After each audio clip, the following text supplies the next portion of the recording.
আসসালামু আলাইকুম, welcome back to my channel. কেমন আছেন সবাই? আশা করছি আল্লাহর ইচ্ছায় সকলেই ভালো আছেন। আলহামদুলিল্লাহ আমিও বেশ আছি। তো আমার অল মাই ভিউয়ার্স, কী খবর সবার? সকালে বরাবরের মতো নতুন আরেকটি ব্লগ নিয়ে হাজির হয়ে গেলাম।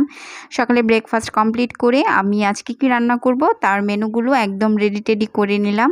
আমি কী দিয়ে কী রান্না করছি এখন পরিচয় করিয়ে দিচ্ছি।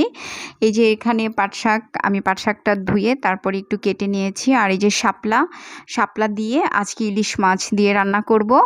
আর হচ্ছে পেঁয়াজ কাঁচামরিচ সব কিছু কেটে রেডি করে নিয়েছি। আর শাপলাগুলো খুবই তাজা, খুবই সতেজ। তো আমি শাপলাগুলোকে কেটে ধুয়ে পানি ঝরিয়ে নিলাম। আর এই যে ইলিশ মাছগুলো, তো আমার লাভলি ভাই বোনেরা, শাপলার রেসিপি আপনারা কে কেমন পছন্দ করেন সবাই কিন্তু কমেন্টস করে জানাবেন। আমার তো শাপলাটা খুব ভালো লাগে। চিংড়ি মাছ দিয়ে শাপলা ভাজি ভালো লাগে, ইলিশ মাছ দিয়ে শাপলা একটু মাখা মাখা ঝোল ঝোল এটাও ভালো লাগে। তো এই যে বরাবরের মতো দেখে নিতেই পাচ্ছেন, রান্নার আর ফুল মানে ডিটেলসে কিছুই বললাম না, কারণ হচ্ছে আমি দুই চুলায় দুটো বসিয়ে দিয়েছি। আজকে রান্নাবান্না কমপ্লিট করে আমার শাশুড়ি মায়ের হাতের কিছু কাজ দেখব আর আপনাদের মাঝেও ইনশাল্লাহ শেয়ার করব। তো থাকেন আমার ফুল ভিডিও জুড়ে। আমি এই যে এটাতে শাক ভাজি করব, আমি পেঁয়াজটা ভালো করে একটু ভেজে নিচ্ছি। আর এখানে আমি শাপলার তরকারিটা উঠিয়ে দিব। তো আমি পেঁয়াজ, কাঁচামরিচ, হলুদ গুঁড়ো, মরিচ গুঁড়ো, লবণ দিয়ে ভালো করে মশলাটাকে যে কষিয়ে নিচ্ছি। আর হচ্ছে পাশের চুলায় আমি বেশি করে দিয়েছি রসুন কুচি আর পেঁয়াজ কুচি দিয়ে এই যে তেলে একটু ভেজে নিচ্ছি। এখন শাক দিয়ে দিব। তো আমার লাভলি ভাই বোনেরা, আপনারা কে কেমন আছেন, কোথায় আছেন সব জানাবেন আমাকে। আর আমার সাথে যারা জড়িত আছেন, আমাকে শুরু থেকে এখন পর্যন্ত সাপোর্ট করে যাচ্ছেন, আমার ভিডিওগুলো দেখছেন, কমেন্টস করছেন, সবার জন্য আমার আন্তরিক ভালোবাসা আর অভিনন্দন। আগামী দিনেও আপনারা আমার সাথে থাকবেন এরকম করে, তাহলে আমার পথ চলাটা খুব সহজ হয়ে যাবে, তাই না ভাই বোনরা? আর এই যে দেখে নিতে পাচ্ছেন, আমি কিন্তু শাকটা দিয়ে দিয়েছি।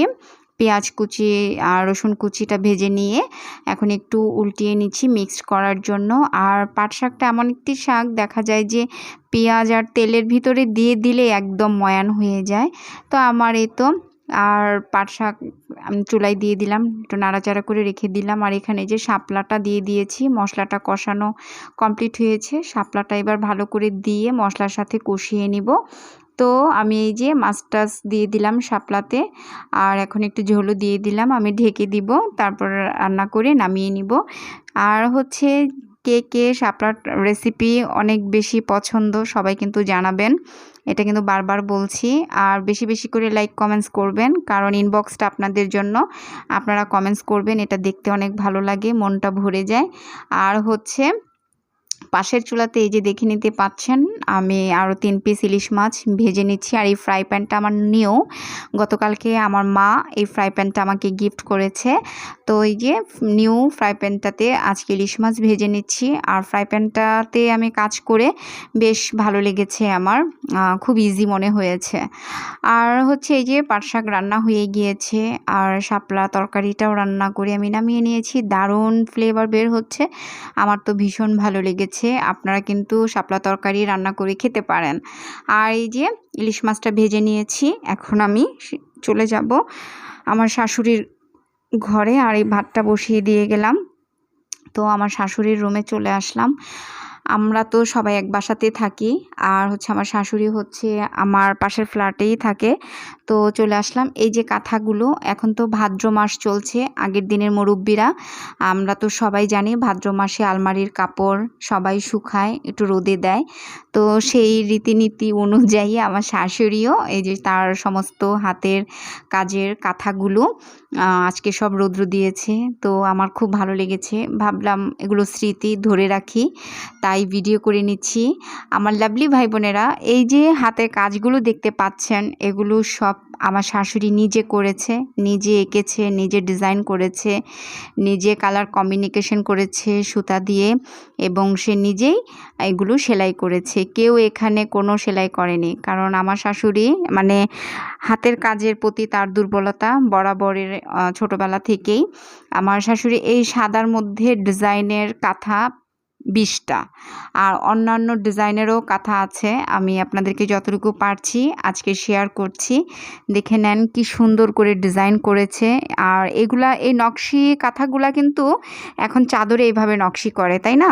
তো উনি দেখেন আজ থেকে কাঁথাগুলা করেছে, আমার শাশুড়ি অনেক বছর হয়েছে, প্রায় 10-12 বছর আগের কাঁথা এগুলা। সো কত সুন্দর ডিজাইন দেখে নিতে পাচ্ছেন। আর উনি কাপড়গুলো কিন্তু নতুন কিনে তারপরে ডিজাইন করে কাঁথাগুলো বানিয়েছে। কাঁথাগুলো অনেক সুন্দর, অনেক মনোমুগ্ধকর, কি বলবো আসলে বুঝাতে পারবো না। এটি হচ্ছে অন্য আরেকটি সাদা মানে কাঁথা, এটার ডিজাইন আবার একটু ভিন্ন।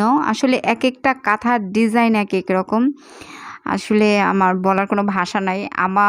আমি হাতের কাজ পারি, আমি কম বেশি অনেক ড্রেসে হাতের কাজ করেছি, কিন্তু এখন আসলে ওইভাবে অত ধৈর্য হয় না, সময় পাই না, কারণ সুই সুতার কাজটা একটু ধৈর্য নিয়েই করতে হয়। কিন্তু আমার শাশুড়ি এখন বয়স হয়ে গিয়েছে, তার এখন বয়স 70 বছর, বাট এখনও সে হাতের কাজ করে। এটা কিন্তু কি বলবো, আসলে 70 পুরোপুরি না, আর একটু কম হবে, 2-3 বছর কম হতে হবে আমার শাশুড়ির বয়স, কিন্তু এখনও তিনি হাতের কাজ করে যাচ্ছে কন্টিনিউ। সে এখনও কাজ করে, কাঁথা সেলাই করে, নিজের কাজ। আমার শাশুড়ি পাখা বানাতে পারে, আমি শেয়ার করব ওইগুলো অন্য আরেকদিন অন্য কোনো ভিডিওতে, আপনারা দেখে নিতে পারবেন। আজকে কিছু কাঁথাই দেখালাম জাস্ট, অন্যদিন পাখা বানিয়েছি কিভাবে আমার শাশুড়ি, সেটা আমি দেখাবো। উনি আসলে ঘরের এই ধরনের কাজগুলোর প্রতি, হাতের কাজের জিনিসের প্রতি অনেক দুর্বলতা তার। রঙের কাজও পারে বেশ ভালো। এই যে দেখেন ইয়েলো কালার এই কাঁথাটা কত সুন্দর ডিজাইন, তাই না? মাঝখানে পাড় দিয়েছে, হলুদের শাড়িগুলো অনেক আগের ছিল, তাই না? আর এই যে মাঝখানে কীরকম করে কোনাকুনি করে সেলাই করে মাঝে মাঝে একটি করে বড় বড় সূর্যমুখী ফুল দিয়েছে, আর মাঝখানে আবার এই যে মাছি সেলাইও দিয়েছে, এটাকে মাছি সেলাই বলা হয়। তো দেখেন কত সুন্দর ডিজাইন, কত সুন্দর কাজ, তাই না? বয়স হয়ে গিয়েছে, এখনও সে কাজ করতে ভালোবাসে। এই যে কাঁথাগুলো আমাকে খুলে খুলে দেখাচ্ছে প্রত্যেকটা, যে নাও স্মৃতি ধরে রাখো। তো আমি আবার বলছিলাম আমাদের সবাইকে এই কাঁথা ভাগ করে দেন। আমার মেয়েকে একটি দিয়েছে, ওইটাও সাদার ভিতরে, আমি অন্য একদিন দেখাবো। তো এই কাঁথাগুলোর কথা আমি বলছিলাম যে আমাদেরকে দিয়ে দেন, বলে হ্যাঁ দিব সবাইকে। এই যে দেখেন এই কাঁথার ডিজাইনটা, এটা কত সুন্দর, কত সুন্দর একটা কলকা, বাট আবার ফুল, আবার হচ্ছে যে রিং করা। তো আমি রিংগুলার ডিজাইন জিজ্ঞেস করছিলাম, বললো চুড়ি দিয়ে করেছে, চুড়ি বসিয়ে বসিয়ে তারপর ডিজাইন করেছে। কত সুন্দর ডিজাইন, মানে কি বলবো আর, অসাধারণ। মানে কি আসলে এক্সপেরিমেন্ট করতে পারছি না আমি, এত সুন্দর করে ডিজাইন করেছে, এত সুন্দর কালার কম্বিনেশন। দেখে নেন এই যে আমার শাশুড়ি এগুলো নিজে ডিজাইন করেছে, নিজে নিজে এঁকেছে, এই আর কি। ওনার অনেক দুর্বলতা এই হাতের কাজের জিনিসের প্রতি, যেমন পাটের কাজ পারে আমার শাশুড়ি, উলের কাজ পারে, কুশি কাটার কাজ পারে, উল দিয়ে একদম সোয়েটার, মাফলার, বাচ্চাদের জামা এগুলো বানাতে পারে। তারপরে হচ্ছে হাত পাখা সুতা দিয়ে বুনিয়ে বানাতে পারে, উল সুতা দিয়ে। মানে তার গুণের শেষ নেই, মাশাল্লাহ অনেক গুণ। এখনও ছাদে যাবে, গাছ চর্চা করে। আমার শাশুড়ির একটা বাগান আছে, ওখানে অনেক সবজি হয় মাশাল্লাহ। আমাদের গত 2 বছর আগে অনেক দুন্দুল হয়েছিল আমার শাশুড়ির হাতের, প্রায় আমরা দুন্দুল খেয়েছি 8-9 মাস, এবং আমাদের আত্মীয় স্বজন সবাইকে দিয়েছি, তারপর দুন্দুল শেষ হয়নি। এত ভালো হাত ওনার। এই যে দেখেন পার্পেল কালার কাঁথাটা তো দেখেছেন, এটা আর একটা হোয়াইটের মধ্যে। আমি আবার দেখছিলাম সেলাইগুলো কি সুন্দর বসে আছে, কত ভালো লাগে, তাই না? তা আমি বলছিলাম আমার শাশুড়িকে, এত ডিজাইন কিভাবে মনে রাখছেন আম্মা? তো আমাকে বলছিল যখন যেটা আসতো তখনই ওইটাই এঁকে ফেলতাম আলাদা কাগজে, এঁকে তারপর এটা রেখে দিতাম। পরে কাঁথা যখন আমি পাততাম ওই ডিজাইনটা দেখে দেখে সেলাই করতাম। তা আমি এটা শুনে হাসলাম অনেকক্ষণ। আমি বলি বাবা মাশাল্লাহ, কত বুদ্ধি, কত টেকনিক, তাই না? তো আমার ভাই বোনেরা, আমার আজকের ব্লগটি যদি আপনাদের ভালো লাগে অবশ্যই আপনারা লাইক করে যাবেন, কমেন্টস করবেন, আর ব্লগের লিঙ্কটি আপনারা আপনাদের ফ্যামিলি অ্যান্ড ফ্রেন্ডসদের মাঝে শেয়ার করে দিবেন। আর আমার শাশুড়ির জন্য সবাই দোয়া করবেন, উনি যেন সুস্থ ভালো থাকতে পারেন, আল্লাহ রাব্বুল আলামিন যেন আরও হায়াত দারাজ করেন। কারণ আসলে পরিবারে মুরুব্বি না থাকলেই ঠিক নাই, মানে পরিবারটা ভালোভাবে চলে না। সো প্রত্যেকটা পরিবারে মুরুব্বি যারা আছেন তারা যেন ভালো থাকেন, সুস্থ থাকেন, এই কামনাই করি আল্লাহ রাব্বুল আলামিনের কাছে।